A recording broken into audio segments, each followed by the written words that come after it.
फराह गोगी का खुफिया पासपोर्ट मंजर-ए-आम पर आ गया। तहकीकाती इदारों के मुताबिक दिसंबर 2021 में PTI हुकूमत के खिलाफ तहरीक अदम एतमाद की मुमकिन कामयाबी के पेश नज़र साबिक वज़ीर आज़म और उनकी अहलिया बुशरा बीबी ने एक मारूफ प्रॉपर्टी टाइकून के बेटे को अपनी फ्रंट पर्सन फराह गोगी के लिए खुफिया इंटरनेशनल पासपोर्ट खरीदने का टास्क सौंपा था। इस प्रॉपर्टी टाइकून ने एक और मारूफ बिजनेसमैन को खुफिया पासपोर्ट बनाने के लिए $1,30,000 अमरीकी फराहम किए। लूटी हुई दौलत छुपाने और मनी लॉन्ड्रिंग के लिए फराह गोगी को एक गैर मारूफ मुल्क वनाटो का खुफिया पासपोर्ट बनाकर दिया गया। तहकीकाती इदारोों के मुताबिक 28 मार्च 2022 को फराह गोगी के लिए खरीदा जाने वाला वनाटो का खुफिया पासपोर्ट बुशरा बीबी के हवाले कर दिया गया था। 3 अप्रैल 2022 को PTI हुकूमत जाने से 6 दिन कबल फराह गोगी को पाकिस्तानी पासपोर्ट पर मुल्क से फरार करवाकर दुबई भिजवाया गया। दुबई के बाद बाकी तमाम सफ़र वनाटो के पासपोर्ट पर करवाए गए ताकि तहकीकाती इदारे इस नकलो हरकत से आगाह न रहें। फराह गोगी को कोई 10 रुपए ना दे, पासपोर्ट के लिए लाखों डॉलर्स कौन देता रहा? मुस्लिम लीग नून के रहनुमा तलाल चौधरी का फराह गोगी के खुफिया पासपोर्ट पर रद्द-ए-अमल का ये चेयरमैन PTI की करप्शन की झलकियां हैं। फराह गोगी के पीछे चेयरमैन PTI और चेयरमैन PTI के पीछे वजारत उज़्मा की ताकत थी। इन दो ताकतों के मिलाप से तमाम करप्शन की गई। पासपोर्ट के पैसे डॉलर्स में दिए जाने, फिर 2 पासपोर्ट्स पर ट्रैवलिंग, ये सब सहूलतकारी के बगैर मुमकिन नहीं। फराह गोगी की सहूलतकारी में चेयरमैन PTI का किरदार साफ नजर आता है।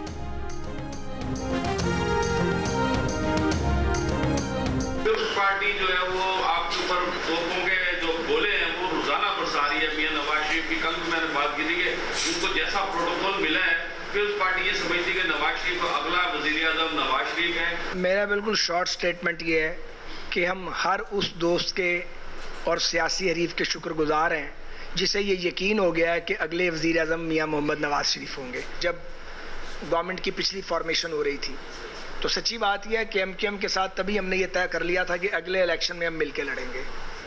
तो ये बात MQM से तय थी और जमीयतुल उलमा इस्लाम के साथ तय थी, बाकियों किसी के साथ तय नहीं थी। वो एक हुकूमत की हद तक जरूर इकट्ठे हुए थे नो कॉन्फिडेंस में। इन 2 जमातों के साथ मुफाहमत और अंडरस्टैंडिंग तभी मौजूद थी। उन सियासी हरीफों के शुक्रगुजार हैं जिन्हें नवाज शरीफ के अगले वजीर आजम होने का यकीन है। ख्वाजा साद रफीक का पीपल्स पार्टी के किंग्स पार्टी करार पाने के सवाल पर जवाब। मुस्लिम लीग नून के रहनुमाओं की कराची में प्रेस कॉन्फ्रेंस। ख्वाजा साद रफीक ने कहा कि PDM हुकूमत बनते वक्त ही MQM और JUI से तय कर लिया था कि अगला इलेक्शन मिलकर लड़ेंगे। देही सिंध में बेचैनी है, सिंध के शहरों का बुरा हाल है, कराची का अलग ही मुकदमा है, किसी को माइनस करना नून लीग का एजेंडा नहीं है। मुस्लिम लीग नून का वफ्द आज कराची में MQM पाकिस्तान के मरकज बहादराबाद जाएगा। कि जब असेंबली टूट चुकी थी, अपोजिशन लीडर ख़त्म हो चुका था, फिर भी आइन कहता है कि उस अपोजिशन लीडर से आपने मशावरत करनी है और उस चीफ मिनिस्टर से। तो चूँकि वो दोनों फील्ड में हैं और अदालत में जो जाना चाहते हैं, चूँकि इसमें हमारा कोई अमल दखल नहीं है, न कोई नीति है। गवर्नर खैबर पख्तूनख्वा गुलाम अली ने नए निगरान वज़ीर आला की तकर्री पर दस्तखत कर दिए। जस्टिस रिटायर्ड अरशद हुसैन नए निगरान वज़ीर आला खैबर पख्तूनख्वा मुकर्रर। गुज़श्ता रोज़ निगरान वज़ीर आला आज़म खान इंतकाल के बाद आज साबिक़ वज़ीर आला और अपोजिशन लीडर ने नए निगरान वज़ीर आला के लिए जस्टिस रिटायर्ड अरशद हुसैन का नाम तजवीज़ किया था। मीडिया से गुफ्तगू में गवर्नर खैबर पख्तूनख्वा गुलाम अली ने कहा, साबिक़ वज़ीर आला और अपोजिशन लीडर से निगरान वज़ीर आला का तकर्रुर आइन के मुताबिक है, जिसे एतराज़ है वो अदालत चला जाए। बोले उन्होंने निगरान वज़ीर आला का तकर्रुर एडवोकेट जनरल की एडवाइस पर किया है। पहले भी असेंबली तहलील होने के बाद ही वज़ीर आला और अपोजिशन लीडर ने निगरान वज़ीर आला का तकर्रुर किया था।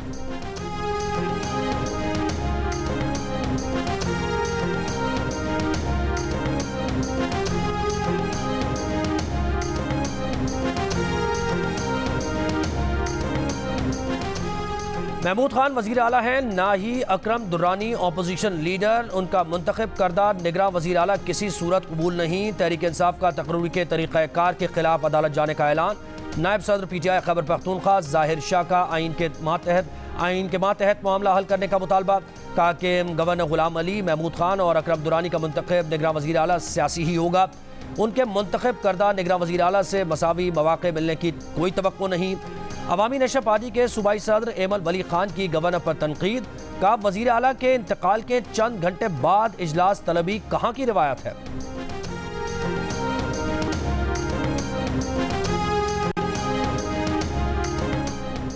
पीडीएम ने 16 माह में अच्छी भली चलती मईशत को तबाही के दहाने पर लाखड़ा किया। पाकिस्तानी रुपया 122 दर्जे की बदतरीन बेकदरी का शिकार हुआ। महंगाई ने क़ुव्वत ख़रीद ख़त्म कर दी। गुर्बत की शरह में तेज़ी से इजाफा हुआ। बैरूनी कर्ज में तकरीबन 20 खरब रुपए बढ़ गए। तहरीक इंसाफ ने पीडीएम हुकूमत की 16 माह की कारकर्दगी पर वाइट पेपर जारी कर दिया।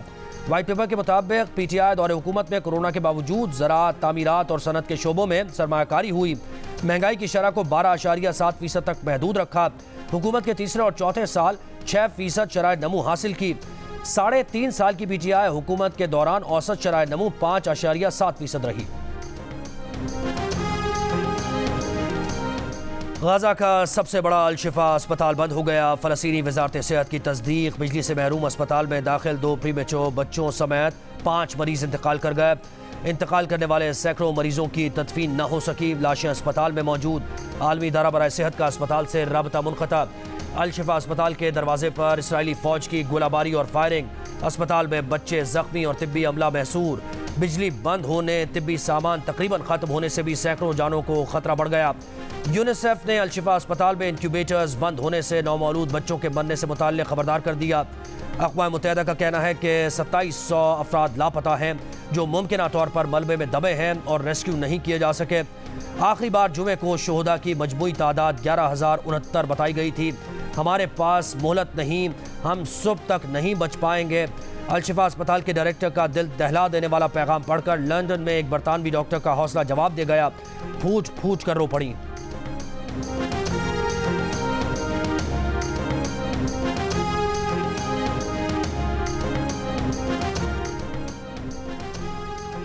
इसराइली फ़ौज की जारियत ने आलमी क़वानीन की धज्जियाँ बिखेर दी। गाज़ा में अक़वाम मुत्तहिदा के तरक्याती प्रोग्राम UNDP के दफ्तर पर शदीद बमबारी। इसराइली बमबारी के बायस मासूम फ़लस्तीनियों समेत अक़वाम मुत्तहिदा के मुतअद्दिद एहलकारों की शहादत का खदशा।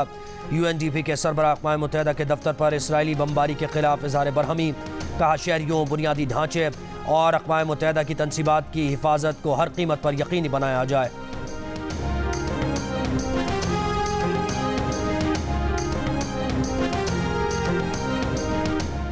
गाज़ा के महसूर और बेबस फ़लस्तीनी गंदा पानी इस्तेमाल करने पर मजबूर हो गए। गाज़ा से सामने आने वाली वीडियो में फ़लस्तीनी नौजवान को सीवेज का पानी पीते देखा जा सकता है।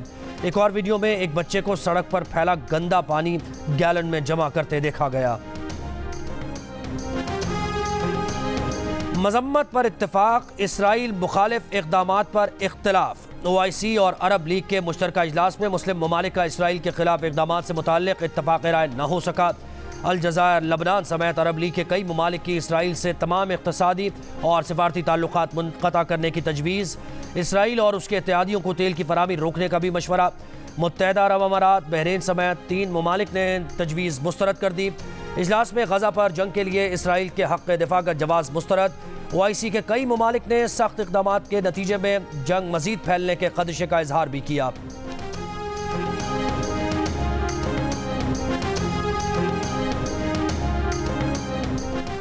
इसराइली वज़ीर आज़म ने एक बार फिर गज़ा पर कब्ज़े का इरादा ज़ाहिर कर दिया। हमास से जंग के बाद गज़ा में मौजूद फ़लस्तीनी अथॉरिटी के किरदार को मुस्तरद कर दिया। एक सवाल के जवाब में इसराइल के वज़ीर आज़म बेंजामिन नेतन्याहू ने कहा कि हमास से जंग ख़त्म हुई तो खित्ते में किसी और को होना पड़ेगा। वहाँ कोई ऐसी अथॉरिटी नहीं होगी जो अपने बच्चों को इसराइल से नफरत सिखाए या इसराइलियों को मारने और इसराइल की रियासत का सफाया करने की तालीम दे। चंद रोज़ पहले अमरीकी वज़ीर ख़ारजा गज़ा पर कब्ज़े के इसराइली प्लान को रद्द कर चुके हैं। G7 इजलास के बाद एंटनी ब्लिंकन ने कहा था कि ये बात वाज़ेह है कि इसराइल गज़ा पर कब्ज़ा नहीं कर सकता। उन्होंने फ़लस्तीनी ज़ेर क़यादत हुकूमत और फ़लस्तीनी अथॉरिटी के तहत मगरबी किनारे के साथ मुत्तहिद गज़ा की बात की थी।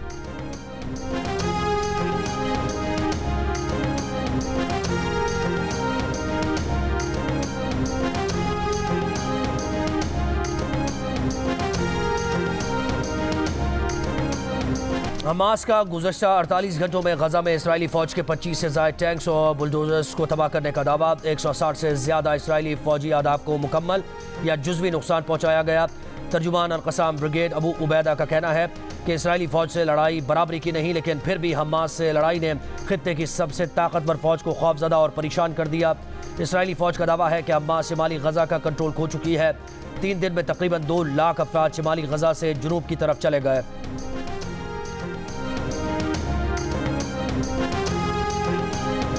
बरतानिया में फ़लस्तीनियों के हक़ में तारीख का सबसे बड़ा मुजाहरा। लंदन की फ़ज़ा फ़लस्तीन को आज़ाद करो और जंग बंदी के नारों से गूंज उठी। फ़लस्तीन यकजहती मुहिम के सरबराह का दावा है कि मुजाहरे में तकरीबन 1 मिलियन अफराद शरीक हुए।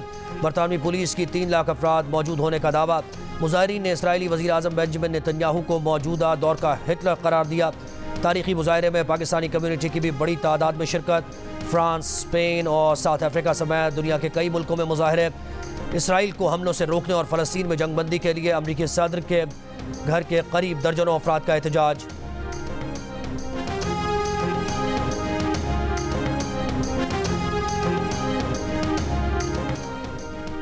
लाहौर में बारिश से फ़ज़ाई आलूदगी में आर्जी कमी के बाद स्मॉग ने एक बार फिर सर उठा लिया। आज सुबह लाहौर में फ़ज़ाई आलूदगी में इजाफा हुआ।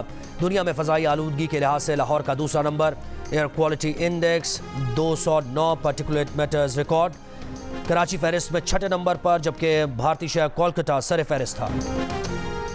वर्ल्ड कप से पाकिस्तान की छुट्टी। पाकिस्तान क्रिकेट स्क्वाड के 11 अरकान कोलकाता से वतन वापस रवाना। कुछ खिलाड़ी और मैनेजमेंट के अरकान दुबई रवाना हुए। बाबर आजम, इफ्तिखार अहमद और हारिस रऊफ सुबह रवाना होने वाले प्लेयर्स में शामिल थे।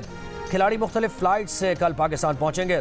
पाकिस्तानी क्रिकेट स्क्वाड का दूसरा दस्ता आज रात कोलकाता से रवाना होगा।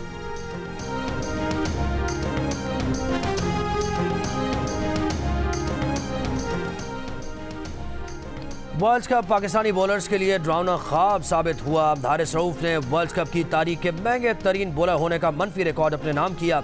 9 मैचेस में 533 रन देकर सिर्फ 16 विकेट्स हासिल की। शाहीन शाह अफरीदी ने 9 मैचेस में 481 रन देकर 18 विकेट्स ली। हसन अली ने 6 मैचेस में 9 खिलाड़ियों को आउट किया। उनका फी विकेट औसत 36 रन रहा। नायब कप्तान शादाब खान 118 रन की औसत से 6 मैचेस में सिर्फ 2 विकेट्स हासिल कर पाए। मोहम्मद नवाज ने 5 मैचेस में 111 रन की औसत से सिर्फ 2 विकेट्स लीं, जबकि leg spinner Usama Mir 4 matches में 62 रन फी विकेट की औसत से सिर्फ 4 ही विकेट्स ले पाए। इंग्लिश बल्लेबाजों ने अपनी इनिंग्स में वो काम किया जो पाकिस्तानी बल्लेबाजों को करना था। तूफानी बैटिंग करते हुए 337 रन बना डाले। बेन स्टोक्स ने 76 गेंदों पर 11 चौकों और 2 छक्कों की मदद से 84 रन बनाए। जो रूट और जॉनी ब्रेस्टो ने भी निस्फ सेंचुरीज स्कोर की। लोअर ऑर्डर के बल्लेबाजों ने भी खूब रन्स कमाए। हारिस रऊफ ने 3 विकेट्स ली। अगर पाकिस्तान 6.4 ओवर्स में 338 रन बना लेता तो सेमीफाइनल खेल सकता था, लेकिन हर गेंद पर छक्का भी इसे मुमकिन नहीं बना सकता था। मैच इंग्लैंड ने 93 रन से जीत लिया।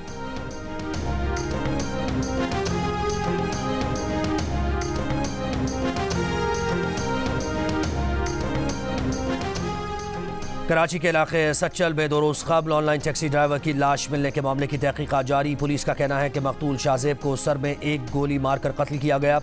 लाश को गाड़ी से घसीटकर बाहर निकाला गया, ताहम मुल्जिमान गाड़ी छोड़कर भाग गए थे। 30 बोर पिस्तौल का खोल गाड़ी से मिला है, जिसे फोरेंसिक के लिए भेज दिया गया है। पुलिस का कहना है कि मकतूल का मोबाइल फ़ोन और पर्स उसके पास मौजूद नहीं था। मकतूल के फ़ोन का रिकॉर्ड और लोकेशन मालूम की जा रही है। शाहजेब हैदराबाद से सवारी लेकर कराची कुरंगी में आया था। शाम 7 बजे शाहजेब के वालिद की उससे बात हुई थी और रात 9:30 बजे शाहजेब की सड़क किनारे से लाश मिली थी।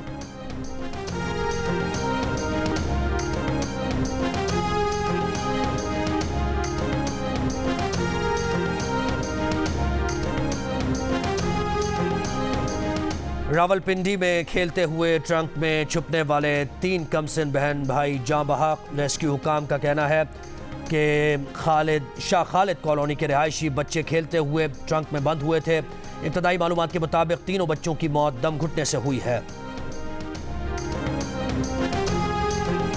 कराची में स्टील टाउन थाने के हुदूद में ट्रेन की टक्कर से निगरान सूबाई वजीर खुदा बख्श के भाई जाँ बहक। पुलिस के मुताबिक मोहम्मद हसन मरी गग्गर फाटक के करीब हैंड्स फ्री लगाकर घूम रहा था। मौत की तहकीकात जारी। जाँ बहक हसन मरी का भाई है।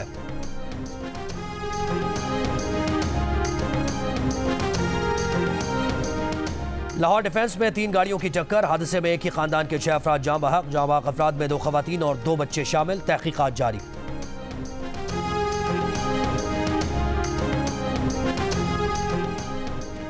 कोयटा शहर में तनूर मालिकान की हड़ताल चौथे रोज भी जारी। तमाम तनूर बंद। रहनुमा तनूर एसोसिएशन का कहना है कि माली मुश्किलात के बायस तनूर बंद करने पर मजबूर हैं। इंतजामिया ने प्राइस लिस्ट में तनूर की रोटी की कीमत कम कर दी है। Afghan card holder Tanur workers को तंग करने पर भी हड़ताल की जा रही है।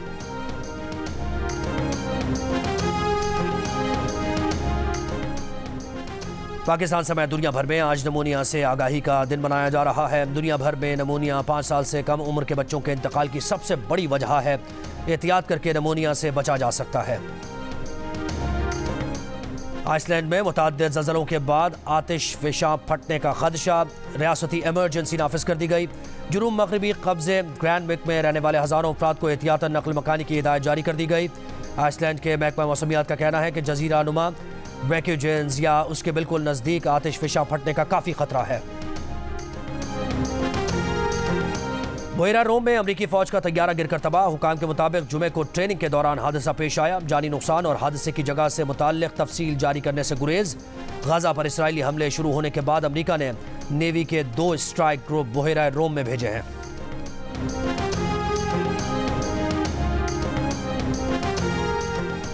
डोनाल्ड ट्रंप की सदर मुंतखब होने पर इमिग्रेशन के खिलाफ बदतरीन क्रैकडाउन की मनसूबाबंदी। अमरीकी अखबार का कहना है कि गैरकानूनी इमिग्रेंट्स को कैंप्स में रखकर बेदखल किया जाएगा।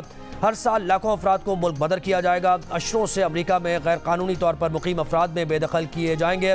बाज़ मुस्लिम ममालिक के शहरियों के अमरीका आने पर पाबंदी फिर से लगाई जा सकती है। हफ्ते को न्यू हैम्पशायर में रैली से खिताब में ट्रंप ने कहा था कि कैंप बनाने की बात नहीं की, इतना ज़रूर कहा था कि अमरीकी तारीख का सबसे बड़ा डिपोर्टेशन ऑपरेशन शुरू करेंगे।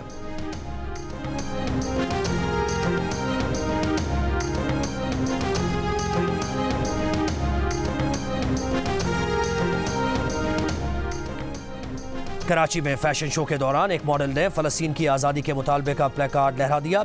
फ़लस्तीनियों के लिए 1 मिनट की खामोशी इख्तियार करने की भी गुजारिश की।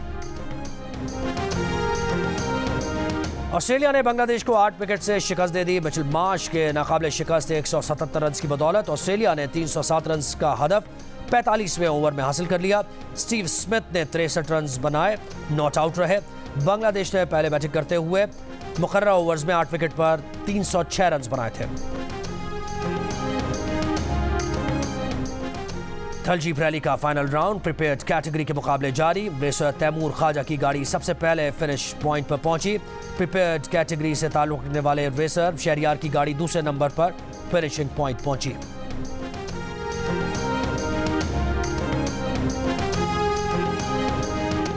दुनिया के मुख्तलिफ मुल्कों की तरह पाकिस्तान की हिंदू कम्युनिटी भी आज दिवाली का त्यौहार मना रही है। जैकबाबाद की हिंदू बरादरी ने घर और दुकानें बरकी कुमकुमों से सजा दिए। मंदिरों में खुसूसी पूजा का एहतमाम। भारतीय क्रिकेट टीम ने दिवाली की खुशियां साथ मनाई। विराट कोहली की अहलिया अनुष्का शर्मा के साथ शिरकत ने तकरीब को चार चांद लगा दिए। खिलाड़ियों की फैमिलीज भी तकरीब का हिस्सा। शादी से नाउम्मीद हैदराबाद की रुखसाना ने दिल का रिश्ता से अपनी उम्मीदें जोड़ लीं। घर वालों के तानों से तंग आकर रुखसाना ने दिल का रिश्ता ऐप डाउनलोड की और एक ही दिन में 1000 लड़कों को शादी के लिए रिक्वेस्ट भेज दी। रुखसाना को यकीन है कि वो चंद रोज में पाकिस्तान की नंबर 1 रिश्ता ऐप के जरिए अपना जीवन साथी तलाश करने में कामयाब हो जाएगी।